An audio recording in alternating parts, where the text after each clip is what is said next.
Hello, everyone listening. You have McGann the Fangirl and the Bagel Ghost. Hi. And we are covering Season 1, Episode 11 of DanDaDan on Netflix. And this one's called First Love. I really thought with the last episode we might be mellowing out a little bit, but I had no way to anticipate this kind of randomness. It was a lot of things. I hate Gigi. Yeah, this episode started, as usual, right as the last episode ended, where Gigi has just shown up at Momo's house, and Granny's basically like, yeah, he's gonna live here now, of course. And Ocaroon's like, oh no, that's her first crush, and he's really hot and athletic looking. And then he turns into the annoying sidekick anime character that nobody likes ever.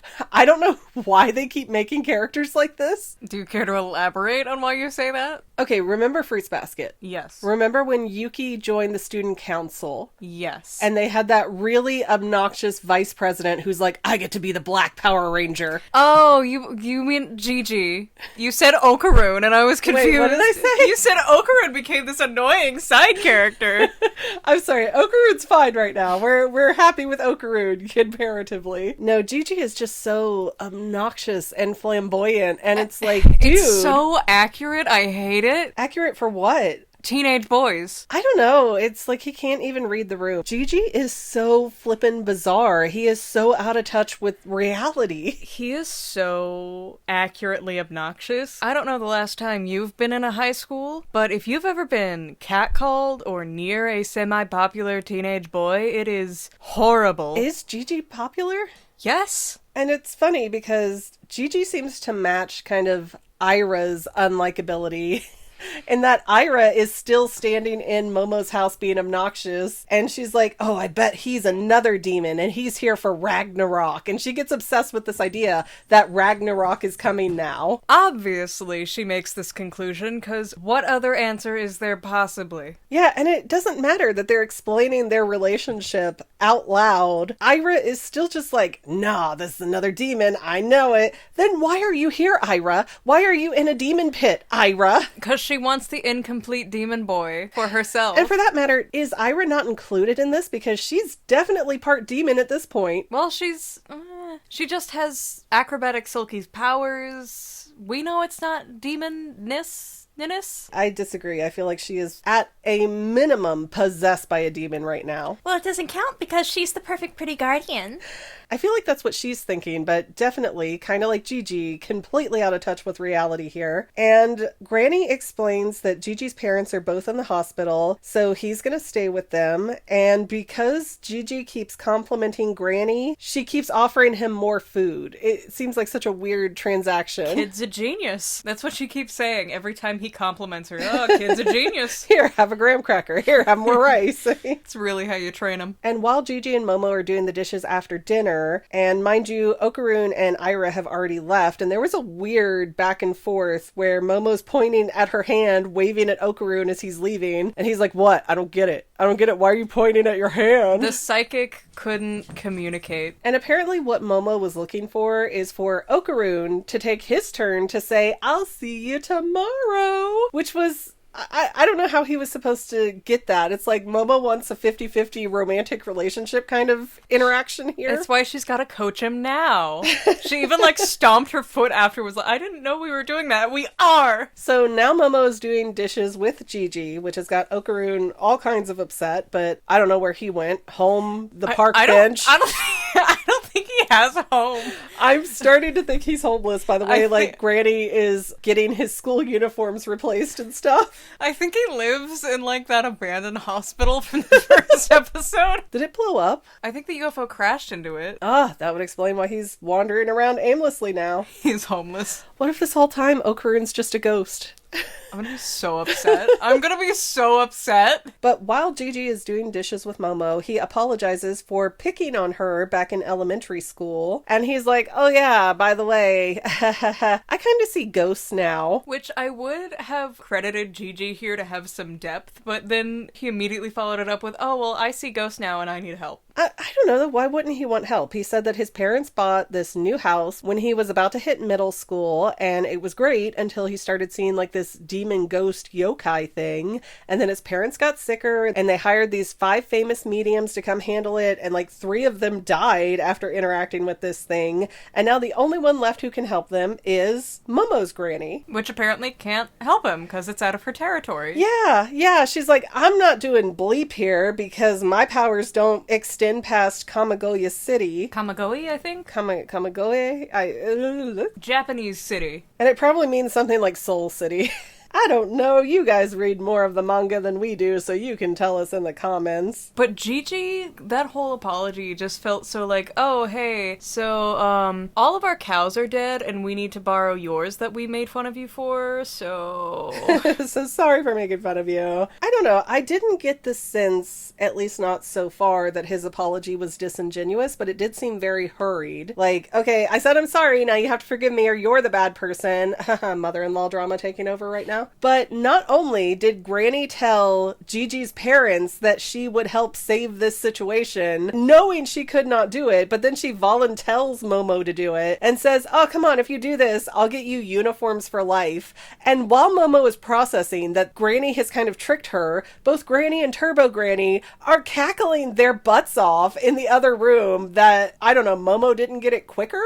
I don't know why they're bullying her right now. No, they were laughing earlier on because of the TV, and it's like, oh, only your grandma can help us, and it camera pans back to them, and it's like, really? But Granny is also convinced that one of Ocaroon's golden spheres is the reason that Gigi's house is haunted, even though that just happened. That's why he can see ghosts now, because he couldn't before. He touched something supernatural. Yeah, it seemed like this has happened throughout middle school, but if the golden spheres are involved, then that means the parents got sick and everything went down within the last week or so. I mean, it seems like this happened really recently, and Momo even brought up earlier that shouldn't he be staying with relatives? So if he is going off to do this, it had to have been relatively recently, or all the food in his house just stopped being there. I don't know, like, why bring up middle school? It's weird. Hopefully the next episode will tell us more, though. You're gonna hate the next episode. Well, the very next scene, though, Gigi, for no discernible reason, has transferred to Momos School. How do you even do that without your parents' consent, first of all? Yes. And why would you do that if you're only there temporarily for a day or two until Momo clears your house? Like, what? Oh, can't you tell? He's a love rival. He's gonna be here for 3 more seasons. Is he, though? Yes! Does Gigi actually like Momo? Or it seems like it.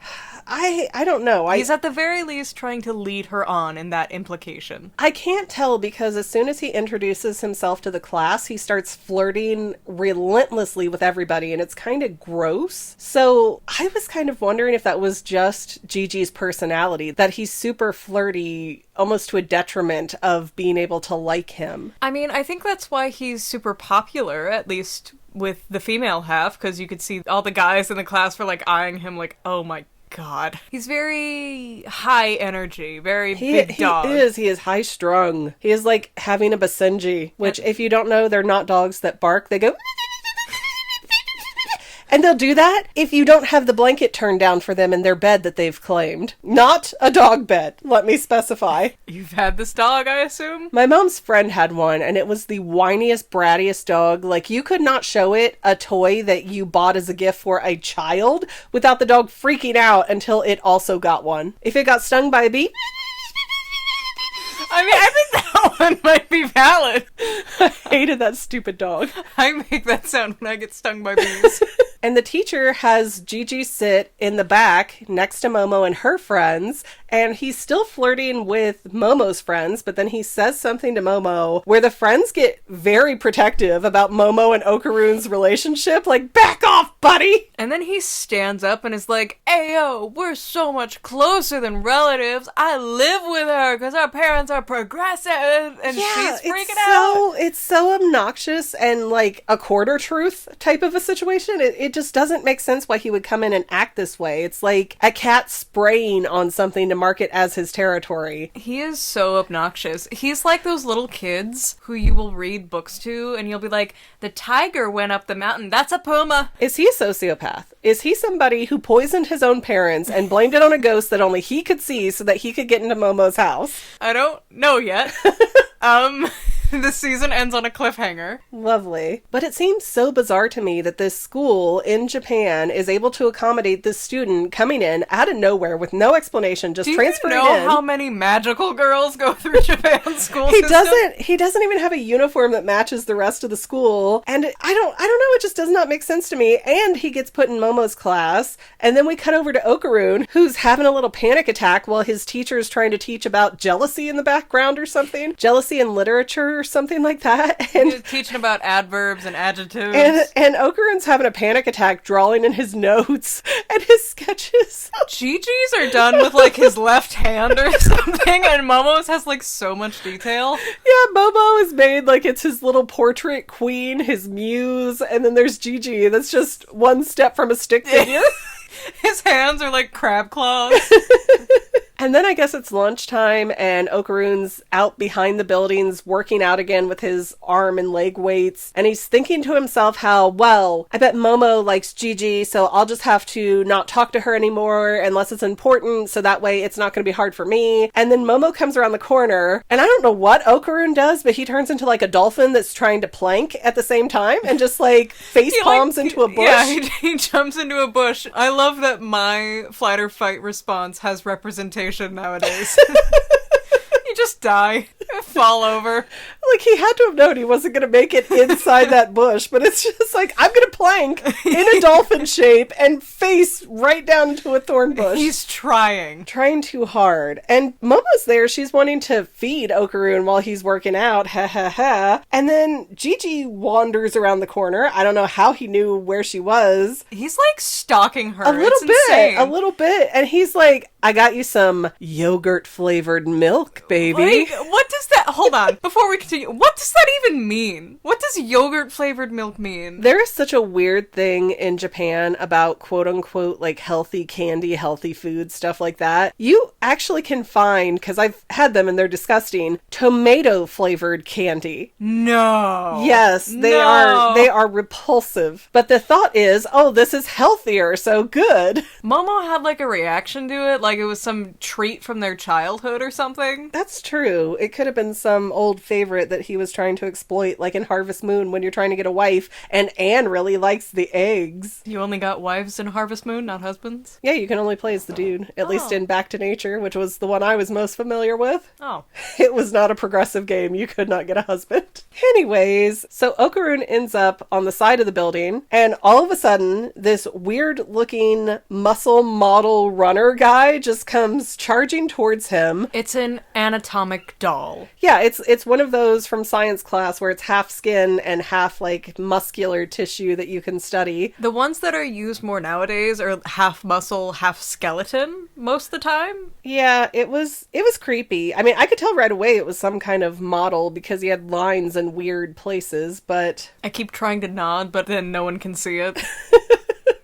Yes, you have to speak. But Ocaroon thinks this thing is coming for him, so he starts shrieking, Messiah-say! Because that's manly. He's not a manly man. I know, but he's so worried that Gigi is so manly that he's going to take Momo away, and then here he is, Messiah-say! I want to put a little bookmark in that spot right there so we can talk about the intro a little later, but, like, I have stuff to say that I've been waiting to say. Okay, for this episode? For until we got through all the spoiler stuff that was in the intro. But Muscle Man does not want Ocaroon. He takes a 90-degree turn, and he's still running crazy. Momo's standing there, keeping her ground like she's going to stop him. But then, once the muscle guy got too close, Gigi jumped and knocked Momo out of the way, which made Ocaroon just be like, oh no! What kind of dolphining? Ah! He is horrified that somebody might actually take an interest in Momo. Yeah, he can't deal with competition. Have you seen him? So Momo and Gigi are on the ground, and because the muscle guy doesn't want them, he jumps over them, and Momo looks up and sees a glorious golden glow right where it anatomically should be, because, lo and behold, it's Ocaroon's sphere. Assumedly. Oh, are you suggesting that it's not? Because Granny did think it was at Gigi's house, but... I cannot say right now. Then there's a big crazy chase scene where Gigi will not let go of Momo, but Momo has her psychic hands on the running body, and Ocaroon turns into Uhhhh, and he's chasing them down and grabbing Momo. And before he actually gets into chasing, he like takes off his shoes and starts to run, but then comes back. He's polite. He's got to put his shoes in the corner.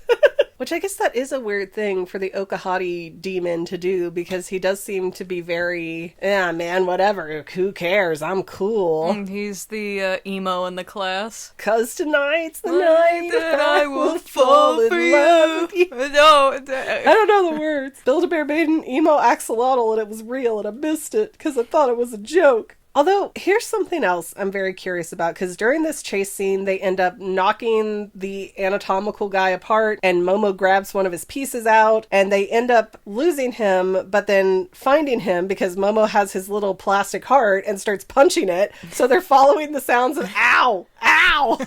Ah! The guy who did this doll, at least in English, sounds like he's a Muppet. But here's what I noticed. Until Ocaroon changes into his demonic form, there is no color vignette that happens. Well, because when Ocaroon changes, things get tinted red, but all the time that dummy model thing is around, it's normal colors. I think it's because it's in broad daylight. Like, there's no shade for them to hide in. I don't know, because the Flatwoods monster especially was in broad daylight.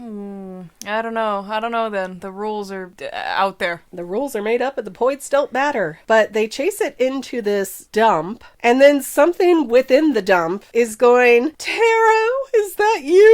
Anna? And he goes and digs out this female body that looks like himself, and she's like, but we're manufactured too far apart. Yeah, you like him old. Older is better. She's a bit of a cougar, I guess. And he's like, I don't care, I love you.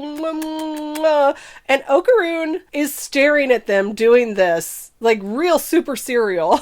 Like he's taking notes over there. And then the episode just ends in this weird, abrupt place. Yeah. Now to our bookmark. I love DanDaDan as a shonen and how it's going to put its two main characters together romantically. A lot of shonen does that, just kind of 'cause. But a lot of them like to play this subtle little game of, oh, well, they're just teasing each other, they're just friends, blah, blah, blah, blah, blah, blah, blah. There's rivals, and they're jealous for no reason. DanDaDan will not play this game. It's going to tell you that they like each other, and it's going to do this healthy little dance with Ocaroon and Momo that you don't really see, especially in older shonen, like in Inuyasha especially. I remember them not being the best to each other. But well, to be fair, in Inuyasha, he was into, like, an 8th grade girl. I don't think her maturity was fully formed yet. Oh yeah, I forgot about that. But in the intro, there is this 2, maybe 3-second clip where Momo is dancing with 2 people behind her. Those people are Gigi and Ocaroon, if you cannot see them. Yeah. I never paid attention. Yeah, I am. They're dancing behind her, which I think is trying to illustrate how they are willing to stand behind her and let her shine as the shonen protagonist, because I know when DanDaDan was first being pitched as a manga, it was being shut down a lot because Momo was a female protagonist by herself. Hence is why she got little femboy Ocaroon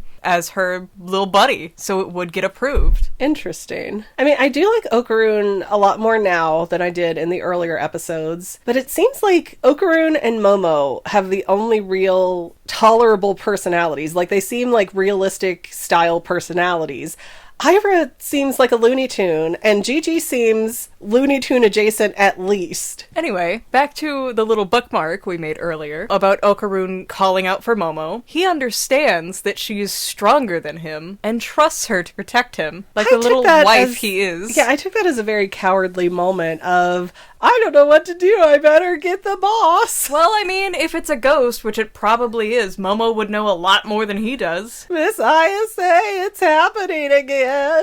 I'm having trouble wrapping my head around this whole, like, what is this thing and why is it alive? Yes. But it doesn't seem to be ghost or alien related. It's just kind of there. But it came to life somehow. What, the power of love? I mean... Maybe DanDaDan's rules is that dolls are alive. Oh, creepy. Yeah, which makes you ask a lot of questions about the blow-up dolls. I mean, I feel very obvious, though, that Ocaroon and Momo are going to be the pair that end up together. Obviously, because they like each other, and it's been stated they like each other. Maybe Ira and Gigi are meant to be, but they seem like like their personalities would conflict too much. Like they both have too much main character energy. Well, he would praise her and she likes that. Yeah, but he would praise himself in the process and she probably wouldn't like sharing that spotlight. Remember, Ira likes to flirt with the geeks because they're so needy and desperate for it. Oh yeah, I don't like her. I can't figure out if I like Gigi or not. He seems like he has some good qualities. He is protective of Momo. He is willing to get in the middle of some crazy demon ghost dummy fight. I don't know what the heck is going on. But he didn't ask questions. He was just like, oh, Momo's here. I'm here because I want to try and keep her safe. I don't know. I don't like his personality in front of people. He seems to be a bit of a show-off and a braggart. Even when he's not in front of people, he's still like the, hey, how you doing, cutie? I don't know. I haven't seen him enough, I guess, but he seems to really mellow out when the audience is gone. It seems to be a problem when there's an audience. Oh, he's a middle child. You know that pain well. Anyways, we only have one episode left, so I guess we will wrap this up now so we can start working on that soon. And hopefully some of the questions swirling in my head will be answered there. Do you have anything else to add? No, I don't think so. All right then. Don't forget to like, subscribe, comment, share. All of that good stuff is free for you and really helps us out. We also have channel memberships available for anybody who's interested in buying one of those, short or long term. Oh, are they really not going to say what that body is? No, they're not. Tell me in the comments what that body is, because some of you I know read the manga and you know, and if the show's not going to tell me, please tell me. Guys who also read the manga, if Ocaroon and Momo do not end up together by season 2, I'm going to be very upset. Very upset. They're so open about it. They have to keep the will they, won't they, otherwise it's not as entertaining. She almost fed him this episode. I feel like that's quite telling. But okay, I said we're gonna go. We'll see you next time, guys. Bye! And to any of my members here on YouTube, a huge bottom of my heart thank you for all of your help and support. If you would like to become a paid channel member, there is a link in the description below. Thanks again, guys. Love you. Well, family members, we're almost done, but I want to invite you to hang out with me in some other places. I'm on Twitter and Instagram as my own personal self, and I have a Facebook page too, but I mostly just post photos over there. And sometimes people say, hey McGann, I want to mail you something. How do I do that? Easy. Just click the About tab on my channel page, and my most current P.O. Box info will be right there. I also run another channel, The Family. It's really a hodgepodge channel where we might post anything. Oh yeah, and I also sell shirts and stickers and stuff with the Family and the Fangirl logos. If that is your cup of tea, I have a link in every description of every video. Finally, if you want to help out the Fangirl channel and make sure I'm putting out video essays for years to come, the best way you can help is by subscribing and watching more of my videos, whether they're new, old, whatever. Maybe even share one or two on social media, help spread the word. People who watch to the end of videos like you helps to tell the site, hey, this is a good video, we should recommend it to other people. So if you made it this far, leave me a comment of something like, hey, I made it to the end. Love ya. See you next time, family members. Bye.